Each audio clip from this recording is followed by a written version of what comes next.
தெய்வம் நீ என்று உணர் யூடியூப் சேனல் உங்களை அன்புடன் வரவேற்கிறது.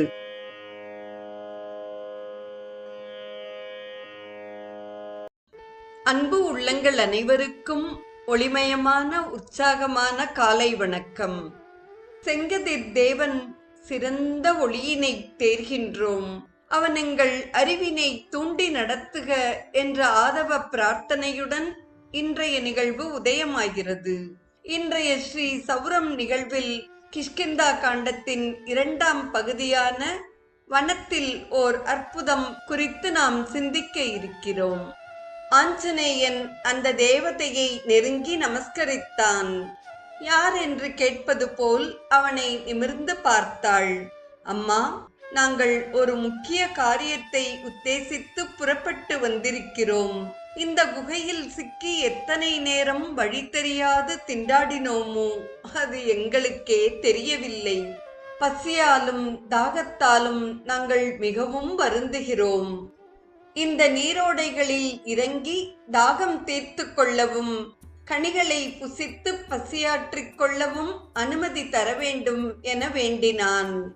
குழந்தாய், உன் வார்த்தைகளால் நான் மிகவும் மகிழ்ச்சி அடைகிறேன். உங்களுடைய இயல்பான புத்திக்கு ஏற்ப நீரோடைகளில் இறங்கி அவற்றை கலக்கியும் மரங்களில் ஏறி கிளைகளை முறித்தும் செய்யாமல் என்னிடம் அனுமதி பெற வேண்டும் என கேட்பது என்னை பெரிதும் மகிழ்ச்சிக்கு உள்ளாக்குகிறது. முதலில் உங்கள் பசியையும் தாகத்தையும் தீர்த்து கொண்டு பின்னர் வாருங்கள், மற்ற விஷயங்களை பேசுவோம் என்றாள் அந்த தேவதை. வானர வீரர்கள் ஆனந்தத்தோடு நீரோடைகளில் இறங்கி கைகளில் நீரை அள்ளி அள்ளி பருகினர்.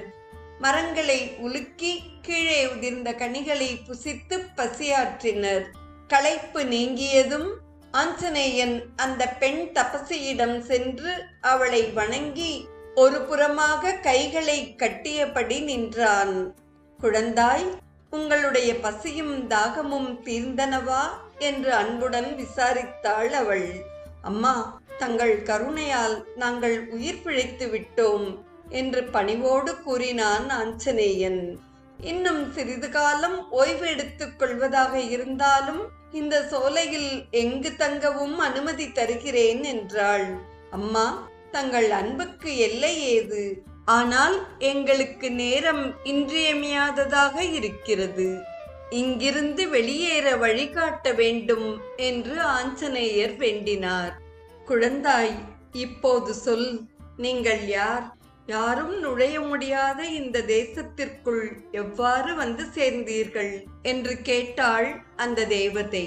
தாயே, அயோத்தியில் அரசாண்டு வந்த தசரத சக்கரவர்த்திக்கு ராம, லக்ஷ்மண, பரத, சத்ருக்னர் என 4 புத்திர ரத்தினங்கள் பிறந்தன.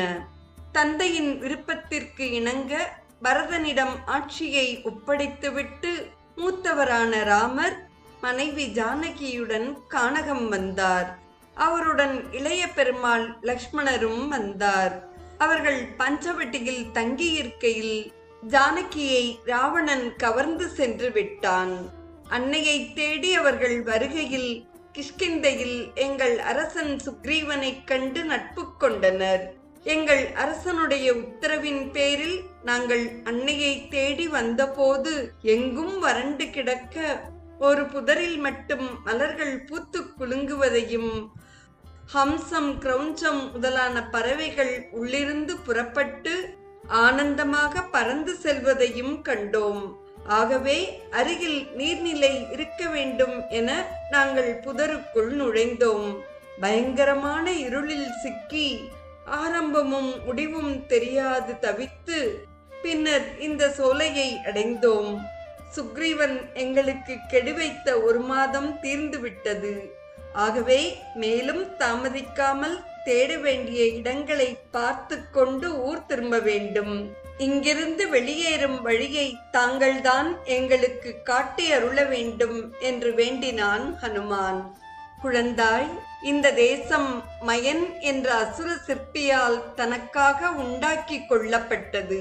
அவன் தன் சகோதரி மந்தோதரியை லங்கேசன் ராவணனுக்கு மணம் செய்து கொடுத்தான். அதை தேவர்கள் விரும்பவில்லை. அதே சமயம் மயன் ஹேமை என்ற அப்சர ஸ்திரீயிடம் ரகசிய அன்பு கொண்டிருந்தான். அதனால் கோபம் கொண்ட இந்திரன் மயனை கொன்றுவிட்டான். மயன் இறந்ததும் பிரம்மன் இந்த வனத்தை ஹேமைக்கு கொடுத்து விட்டார். அவள் இங்கு வசித்து வருகிறாள். அவளும் நானும் இணைப்பிரியாத தோழிகள். ஸ்வயம்பிரபை என்ற நான் மேரு சாவர்ணியின் புத்திரி. என் தோழி இப்போது பிரம்மலோகத்திற்கு சென்றிருக்கிறாள். உங்களால் சுயமாக இங்கிருந்து வெளியேற முடியாது. நீங்கள் புறப்பட்டு வந்த புனித காரியம் நன்கு நிறைவேறட்டும். பக்கத்தில்தான் சமுத்திரம் இருக்கிறது. அதற்கு அப்பால் நாற்புறமும் நீரால் சூழப்பட்டு லங்கேசனுடைய ராஜதானி இலங்கை இருக்கிறது. இதனுள் நுழைந்தவர்கள் யாரும் வெளியேற முடியாது. நீங்கள் கண்களை மூடிக்கொள்ளுங்கள். என் தபோபலத்தால் உங்களை வெளியே கொண்டு போய் விடுகிறேன் என்றாள். வானர வீரர்கள் அனைவரும் அவ்வாறே கண்களை மூடி திறந்தபோது மாயவனத்தை விட்டு வெளிப்பட்டு வந்திருப்பதை உணர்ந்தார்கள். தூரத்தே கடல் அலைகள் கரையில் மோதிக்கொண்டிருக்கும் இரைச்சலை கேட்டார்கள். அனைவரும் குதித்து கொண்டும் ஆடிக்கொண்டும் சமுத்திரக்கரைக்கு வந்தார்கள். கண்ணுக்கெட்டிய தூரம் வரை ஒரே தண்ணீராக கண்டதும் அவர்களது ஆர்ப்பாட்டங்களும் மகிழ்ச்சி கூத்துகளும் ஓய்ந்து விட்டன. இன்றைய நிகழ்வு இவ்வாறாக நிறைவு பெறுகிறது.